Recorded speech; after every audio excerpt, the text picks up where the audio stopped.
from the land grant university in Urbana-Champaign, Illinois. This is the Closing Market Report. It is the 26th day of February 2026. I'm Extinction's Todd Gleason. Coming up, we'll talk about the commodity markets with Matt Bennett from agmarket.net. He'll come to us today from the Commodity Classic taking place in San Antonio, Texas. And then we'll turn our attention to the agricultural news for the afternoon. And along the way, I'll remind you to pick up your tickets for the All Day Ag Outlook next Tuesday. Matt will be there. I hope you will too. The cost is just $40 through Friday and thereafter a bit more, but you can still show up on Tuesday morning. And as we wrap up our time together, we'll talk too about the weather forecast with Mike Tannura. He is the president and CEO at T-Storm Weather, all on this Thursday edition of the Closing Market Report from Illinois Public Media. It is public radio for the farming world online on demand at WILLAG.org. March corn today settled in Chicago at $4.33 3/4, up 2 3/4. May a penny and a half higher at $4.43 1/2, and December corn new crop unchanged, $4.67 for the settlement price. March beans $11.47 3/4, down a half. November down 1/4 cent at $11.27 1/2. Bean meal 70 cents lower. The bean oil up $1.03. Wheat futures soft red 6 higher at $5.71 3/4, and the hard red winter wheat at $5.51 1/2. That finished a penny lower on this Thursday afternoon. Matt Bennett from agmarket.net now joins us. He's at Commodity Classic. That's in San Antonio, Texas this year. Hi, Matt. I know that you did the early riser as usual on this Thursday morning, an annual event for you. I don't recall for how many years, but a long time. How did it go? Yeah, I mean, this was the 12th year in a row we've done it. It's been a lot of fun doing it. This year was different. I had Joe Bakovic on with me and McKenzie, his sidekick, and we had a room full of people, and they were in a good mood, in my opinion. And we just tried to shoot it as straight as possible. In all honesty, I feel like the growers been a little bit better mood out here. I mean, they said registration's up 15% this year, which, considering the ag economy, is something to be said. So, this is the 30th year. And there's a lot of, in all honesty, kind of extras going on this week, and it's been quite a bit of fun being down here. Why were they in a better mood, do you think? That's a great question. I mean, I've had a lot of guys talk about their concerns with obviously the farm economy, profit margins, but at the same time, I think that they've got some optimism. They know that demand's really strong. It's something we hit on pretty hard here this morning, and they understand that not every marketing year is the same.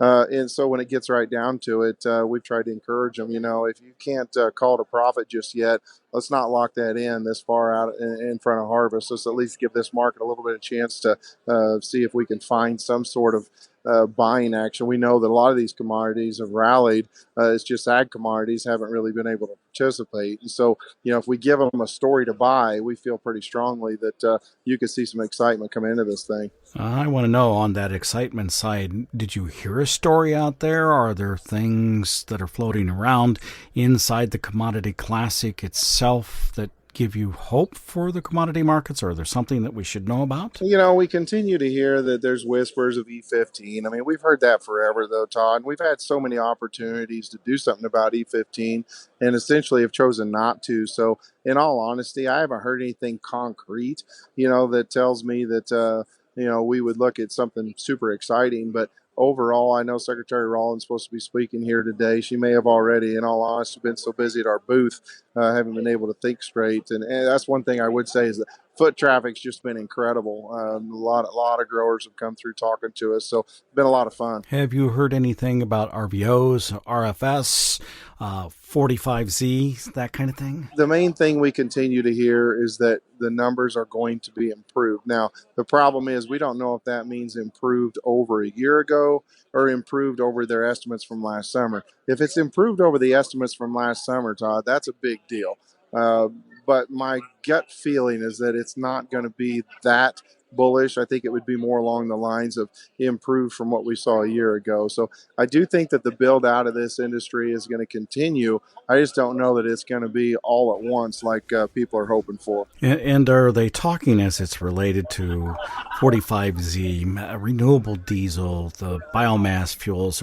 Are they talking across the board about that? But because it sounds to me from the farmdoc team like the oil that will be needed to be used would be kind of an all of the above. Corn oil, canola oil, of course, soybean oil, which has been leading the rally for soybeans. And are you hearing anything about those things? And not necessarily. I mean, one thing that we've heard, of course, is that, whether we're going to be doing some sort of a deal with just half, of the imported oil, or, they originally talked about maybe just doing away with all of them, which from a domestic standpoint from us would be a huge deal.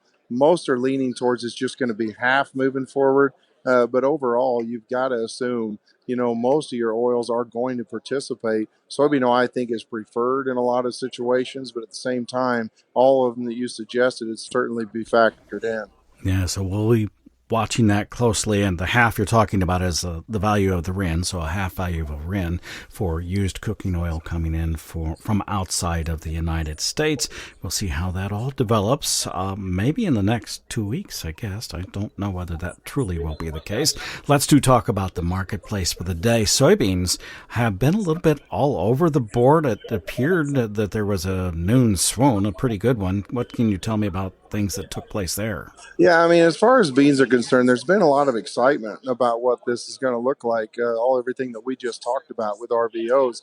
But today you just kind of fell off a little bit. I mean, overall, there's a lot of talk about, obviously, we've got good demand that we're talking about here, but at the same time, everyone is well understanding that we've got a massive crop out of South America. So it's been tough to kind of push up and above. I mean, you're hitting up on, some of the highs that we saw earlier in the year, which makes it really tough. Do you want to go ahead and buy this thing closer to the highs, or kind of wait and see what this news looks like whenever it comes to the RVOs? So in my opinion, this bean market's kind of stalled in here.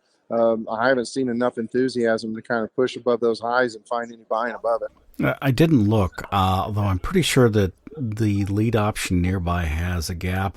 The top of that would be at 76, I think. Can we push through that number? I think it's possible, but you're going to need some news to do that. I really feel like you're going to have some news that we don't currently see. You're going to have once again more enthusiasm, especially on domestic consumption. The problem that if you want to get excited about domestic consumption, you got to remember the world balance sheet is still more than robust, and so you're not going to chew into that world balance sheet to any great degree whenever you've got 180 million metric ton Brazilian crop. Now, Argentina still needs some rain. There's no doubt about it. It's early enough that they'll still be potentially okay. But Brazil's got a big crop, and there's just no way around it. And your thoughts on the corn market for the day?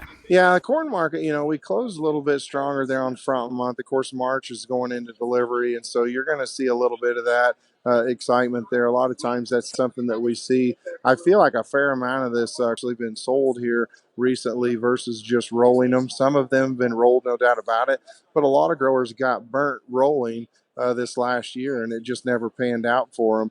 I think some of them are hoping that maybe this year will be a little bit different, but at the same time, we've seen the commercials buy a fair amount of corn here recently, so it was nice to see a little bit of green on the screen. December corn holding in there at 467. Today it hit 469. I think it's going to take a little bit of buying to get it above 470 because from what we can tell, there's a lot of resting orders wanting to hedge off these corn at 470. Two things before I let you go. Talk to anybody, particularly I suppose in Texas, that has planted corn yet. And then looking forward to seeing you next week at the All Day Ag Outlook. Yeah, we did. We have talked to a handful of growers that have already planted. They're fairly dry, kind of like we are at home. And they're, it's 80 degrees down here plus today. So a lot of the guys west and south of where we're at, they've actually been out there rolling already. And yeah, looking forward to getting there. I mean, it's been the same week as commodity for several years, so it's been tough to get there. But next week, I'm actually going to be able to be home, so I'll be up there in Danville. Looking forward to seeing everyone. You bet, and we're looking forward to having you there. We have a good crowd scheduled already. Those who have not can sign up as soon as possible at willag.org. Again, thank you, Matt, and safe travels back to the state of Illinois. Absolutely. Thank you, bud. Matt Bennett is with agmarket.net.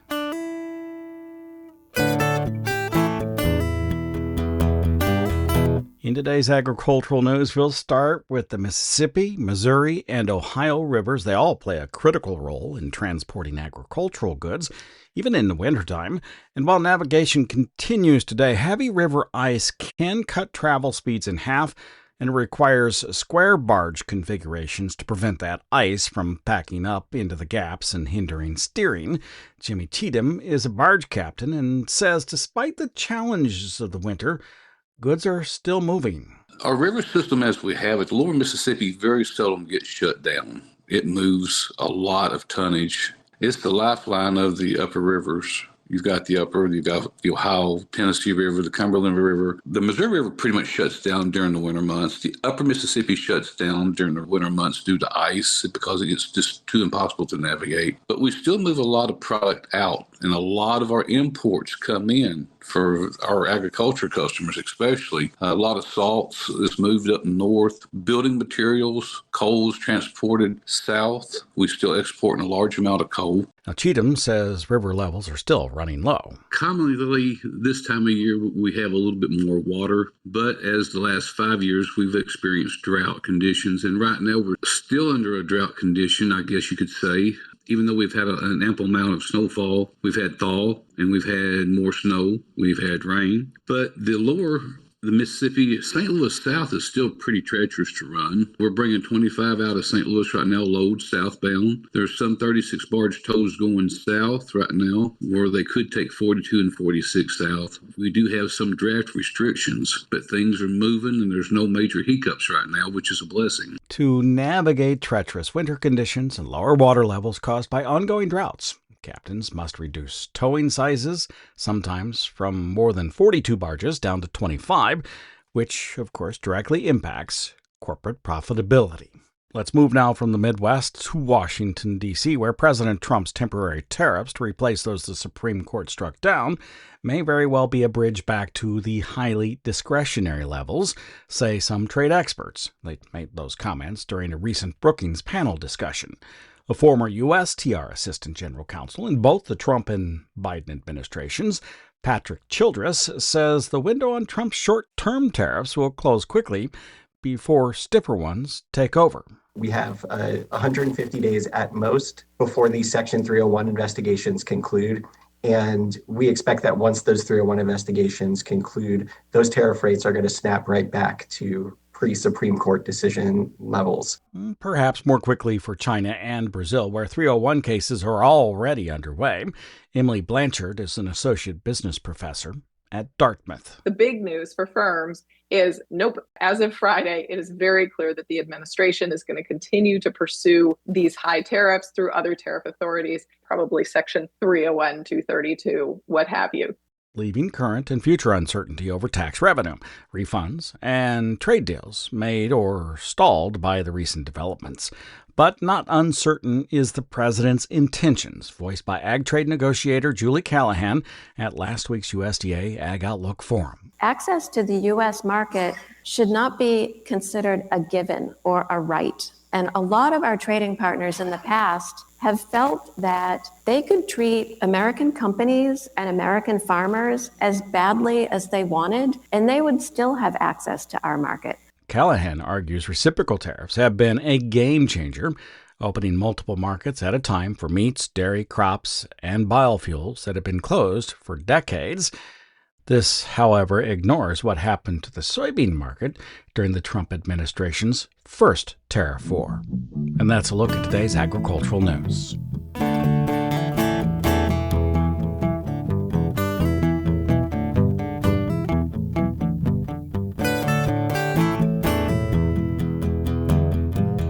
Let's take a look at the global growing regions now to see how the weather is impacting them. We're joined by Mike Tannura. He's the president and CEO at T-Storm Weather. That's tstorm.net, online out of Naperville, Illinois. Thank you for being with us. A lot of ground to cover. Let's begin in Argentina.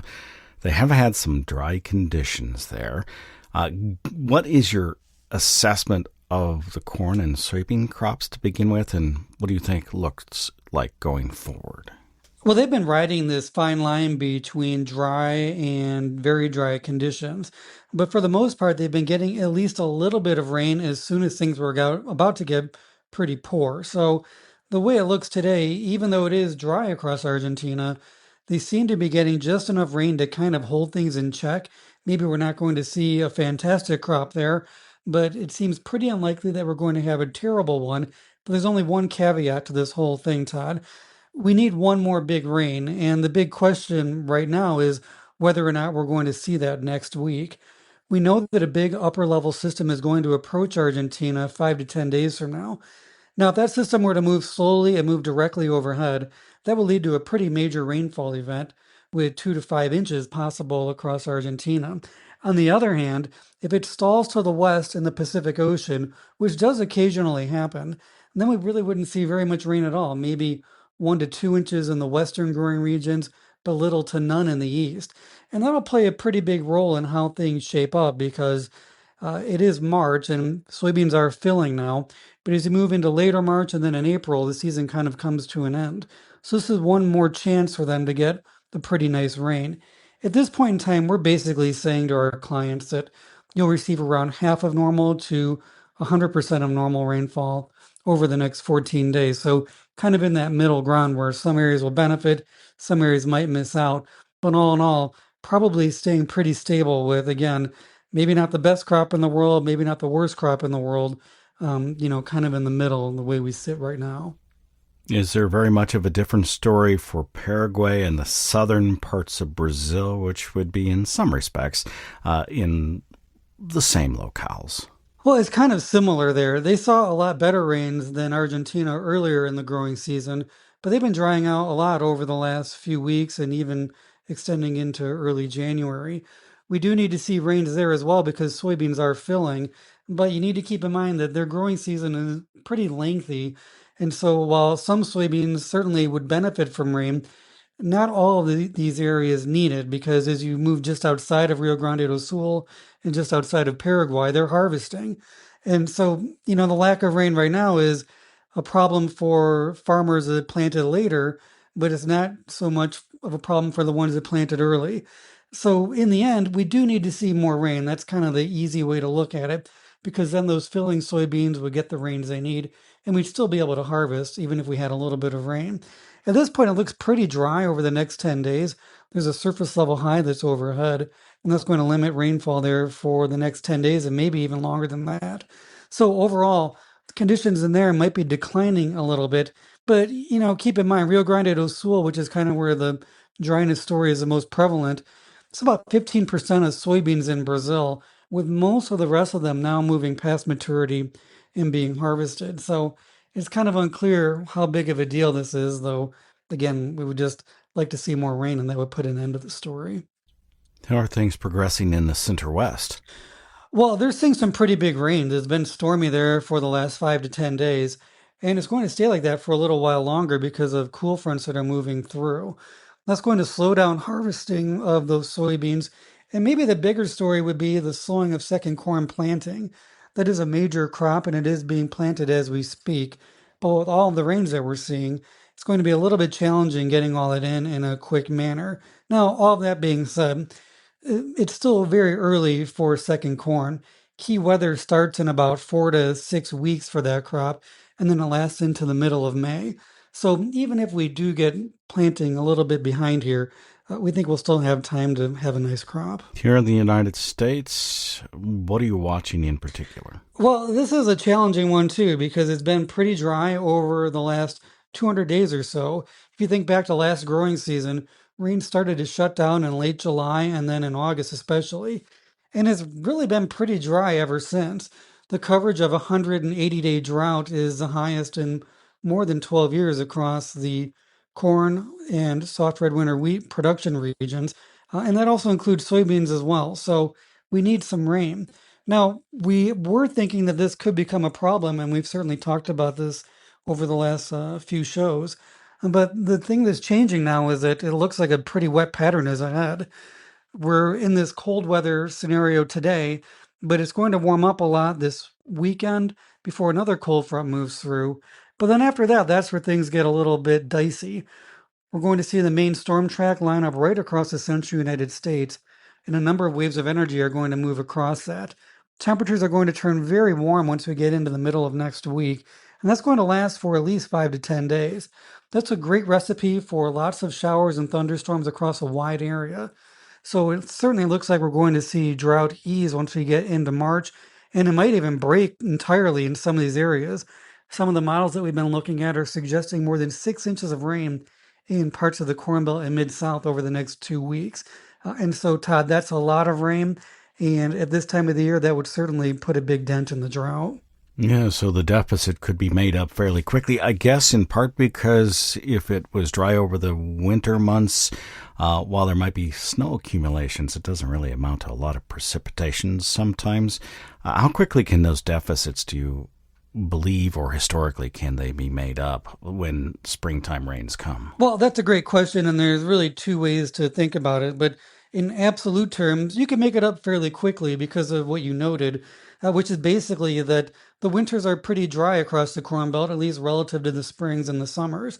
You know, Illinois, for example, averages around 2 inches of water in the middle or for the month of January, but in May we average around 5 inches. And so that's a pretty big change. So if you're really dry in January, you know, you can make that up with some big rains in the spring. Now, probably the bigger difference in the situation that we have today is that it's been drier than normal basically every single month for the last 6 to 7 months. And so will 1 or 2 big rains make up that deficit? You know, not entirely, but the other way to think about it is this. I mean, how much does it really matter in the end? Because if you think about corn or soybeans or winter wheat, what really matters a lot to them, more than the total amount of rain over a 6 or 9 or 12-month period, is when does it happen, and, you know, where was the crop when that happened.